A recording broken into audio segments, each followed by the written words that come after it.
ত্বকের যে কোনো রকম সমস্যায় আলুর রস কিন্তু খুবই উপকারী। আলুর রসের সঙ্গে মাত্র কয়েকটা জিনিস মিশিয়ে যদি ব্যবহার করতে পারো, তাহলে মুখের মধ্যে থাকা যে কোনো ধরনের কালো দাগ, ছোপ, মেচে দাগ যাই থাকুক না কেন, সেগুলো দূর করে দিয়ে মুখের চামড়া টানটান রাখে এই আলুর রস। আলুর রস আর নারকেল তেল যদি মিশিয়ে তোমরা মুখে ব্যবহার করতে পারো, তাহলে মুখের মধ্যে কিন্তু তোমাদের বয়সের ছাপ পড়বে না। আলুর রসের মধ্যে রয়েছে পটাশিয়াম, যা আমাদের ত্বকের বয়স কমিয়ে দিয়ে ত্বকের মধ্যে রক্ত সঞ্চালনকে ঠিক রেখে ত্বকের মধ্যে একটা উজ্জ্বলতা নিয়ে আসে। স্নান করার আধ ঘন্টা আগে যদি আলুর রসের সঙ্গে মাত্র কয়েকটা জিনিস মিশিয়ে তোমরা ব্যবহার করতে পারো, তাহলে মুখের মধ্যে যত কালো দাগছোপই থাকুক না কেন, সমস্ত কালো দাগছোপ উঠে গিয়ে ত্বক হবে ফর্সা, ত্বক থাকবে টান টান, ত্বকের মধ্যে বয়সের ছাপ পারবে না। সেই জন্য আলুর রস আর নারকেল তেলের সঙ্গে মাত্র কয়েকটা জিনিস কিন্তু তোমাদেরকে মেশাতে হবে। তো চলো বন্ধুরা, আর বেশি না কথা বলে ঝটপট করে দেখে নেবে চলো।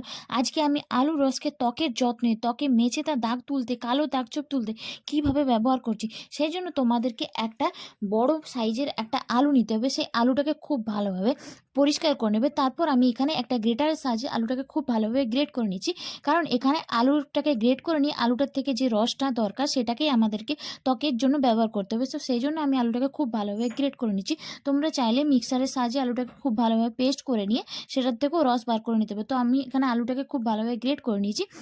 তারপর সেই আলুটা থেকে খুব ভালোভাবে আলুর রসটাকে বের করে নিচ্ছি। এখানে আমাদের 2 চামচ মতো আলুর রস কিন্তু দরকার। আলুর রস আমাদের ত্বকের মধ্যে থাকা যে কোনো ধরনের কালো দাগছোপকে কিন্তু দূর করতে সাহায্য করে। আর তার সঙ্গে এখানে তোমাদেরকে মেশাতে হবে নারকেল তেল।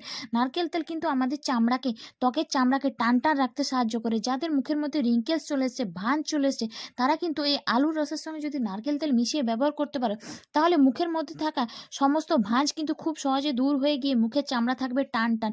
ত্বক কিন্তু এমনিতে খুব ভালোভাবে গ্লো করতে থাকবে। তার সঙ্গে আরও কয়েকটা জিনিস কিন্তু এখানে তোমাদেরকে মেশাতে হবে। এরপর আলুর রস আর নারকেল তেলটা খুব ভালোভাবে মিশিয়ে নিয়ে তারপর কিন্তু তোমাদেরকে এখানে 1 চামচ মতো বেসন মেশাতে হবে। বেসন কিন্তু আমাদের ত্বকের মধ্যে থাকা যে কোনো ধরনের ময়লা কিন্তু খুব সহজে তুলে দেয়। ত্বকের যত্নে কিন্তু বেসনের উপকার খুবই গুরুত্বপূর্ণ। এরপর এর সঙ্গে তোমাদেরকে মেশাতে হবে 1 চামচ মতো অ্যালোভেরা জেল। অ্যালোভেরা জেল আমাদের ত্বককে ঠান্ডা রাখতে সাহায্য করে। যাদের ত্বকের মধ্যে ব্রণর সমস্যা দেখা যায়, তারা কিন্তু অ্যালোভেরা জেলকে ব্যবহার করো, তাহলে ত্বকের মধ্যে থাকা সমস্ত ধরনের ব্রণের সমস্যা কিন্তু খুব সহজে দূর হয়ে যাবে। এরপর নারকেল তেল, আলুর রস, বেসন আর অ্যালোভেরা জেলটাকে খুব ভালোভাবে মিশিয়ে নেবে, যাতে কোনো দানা দানা না থাকে। খুব ভালোভাবে মিশিয়ে নেবে। তারপর এটাকে তোমাদের মুখের মধ্যে ব্যবহার করলে যে কোনো ধরনের দাগছোপ কিন্তু খুব সহজে দূর হয়ে যাবে। এরপর প্রথমে মুখটাকে খুব ভালোভাবে পরিষ্কার করে নেবে। যে কোনো রেমেডি ব্যবহার করার আগে মুখটাকে কিন্তু খুব ভালোভাবে ক্লিন করে নিয়ে যথেষ্ট। তো আমি পুরো মুখটাকে খুব ভালোভাবে পরিষ্কার করে নিয়েছি। এরপর যে রেমেডিটা আমি বানিয়েছিলাম, সেটাকে আমার পুরো মুখে যেখানে যেখানে কালো দাগছোপ আছে সেখানে ব্যবহার করছি। তোমাদের মুখে যেখানে কালো দাগছোপ আছে সেখানে এটাকে ব্যবহার করবে। তারপর 5 থেকে 10 মিনিট হালকা হাতে মুখটাকে খুব ভালোভাবে ম্যাসাজ করে নেবে।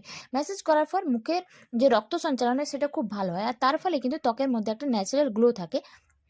ফেসের সঙ্গে সঙ্গে তোমরা এটাকে গলাতেও ব্যবহার করো, কারণ গলার মধ্যেও অনেক সময় কালো দাগছোপ থাকে, গলাতেও ট্যান পড়ে যায়। সেই ট্যানটা 8 কিন্তু খুব দিনের সহজে মধ্যে দূর মুখের করতে মধ্যে পারে থাকা এই সমস্ত আলুর রস। দাগছোপ কিন্তু খুব তারপর এটাকে সহজে দূর 10 হয়ে থেকে যাবে। 15 মিনিট তারপর রেখে এটা একটু কিছুক্ষণ শুকনো হয়ে মুখের গেলে মধ্যে সেটাকে রাখা হয়ে নর্মাল গেলে জল দিয়ে ধুয়ে সেটাকে নিও, নরমাল জল এবং দিয়ে খুব সবশেষে ভালোভাবে একটা ধুয়ে নিও। ময়েশ্চারাইজার আর তারপর সানস্ক্রিন সবশেষে যে কোনো অবশ্যই একটা ব্যবহার করলে ময়েশ্চারাইজার আর তোমরা কিন্তু সানস্ক্রিন কিন্তু রেজাল্টটা অবশ্যই কিছু ব্যবহার করো। দিনের আর মধ্যেই বুঝতে রেমেডিটা পারবে। কিন্তু তো বাড়িতে আজকের অবশ্যই ট্রাই রেমেডিটা করো তোমরা এবং তোমরা অবশ্যই করে রেজাল্ট ট্রাই করো নিশ্চয়ই এবং পাবে। তো চলো রেজাল্টটা কিন্তু বন্ধুরা, তোমরা আজকের নিজেরাই মতো বুঝতে টাটা। পারবে।